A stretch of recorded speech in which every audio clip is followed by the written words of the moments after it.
একটা সময় ছিল যখন গ্রামের জীবন ছিল ধীর, কিন্তু চিন্তা ছিল গভীর। শহরের মতো বড় বাড়ি, বড় দোকান না থাকলেও গ্রামে মানুষের চোখে ছিল বাস্তবতা। ঠিক এমনই এক গ্রাম ছিল, নাম তার শালবনী। চারদিকে মাঠ, মাঝখানে কাঁচা রাস্তা, আর দূরে একটা ছোট নদী। এই গ্রামে সবাই একে অপরকে চিনত।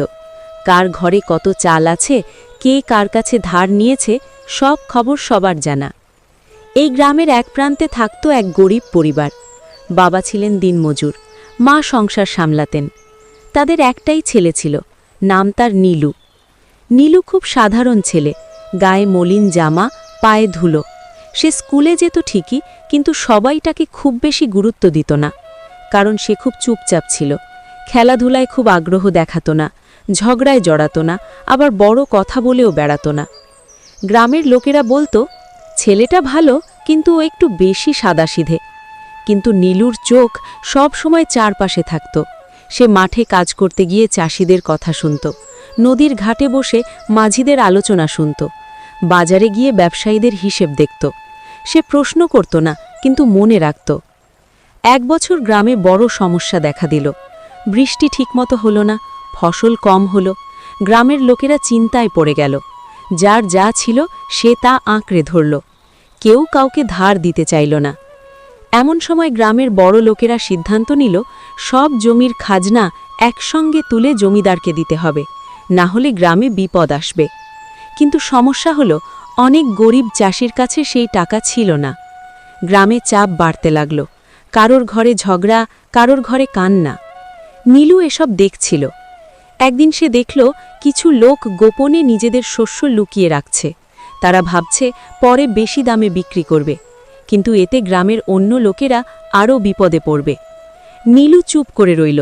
সে প্রথমে গেল গ্রামের শিক্ষকের কাছে, তারপর গেল বুড়ো মাঝির কাছে, তারপর গেল মন্দিরের পুরোহিতের কাছে। সে কারো কাছে অভিযোগ করল না, সে শুধু কথা বলল। কয়েকদিন পর গ্রামে এক অদ্ভুত পরিবর্তন শুরু হলো। লোকেরা নিজেদের শস্য মাপতে শুরু করল। কার কত আছে সেটা প্রকাশ্যে বলা হলো। কেউ জোর করেনি, কেউ ভয় দেখায়নি, কিন্তু সবাই বুঝল, লুকিয়ে রাখলে গ্রাম বাঁচবে না। একটা সাময়িক ভাণ্ডার তৈরি হলো। যার বেশি আছে সে কিছু দিল, যার কম আছে সে কম দিল, কিন্তু সবাই দিল। এই সিদ্ধান্ত গ্রামকে বাঁচালো। যখন জমিদারের লোক এলো, তারা দেখল গ্রাম একজোট, খাজনা ঠিকঠাক দেওয়া হয়েছে, কোথাও হইচই নেই। জমিদারের লোক অবাক হলো। তারা ভাবেনি এই ছোট গ্রাম এমনভাবে নিজেকে সামলাতে পারবে। কয়েক মাস পর বৃষ্টি এলো, ফসল ভালো হলো, গ্রাম আবার হাসতে শুরু করল। তখনই লোকেরা খেয়াল করল, এই পুরো কাজের পেছনে নীলু ছিল।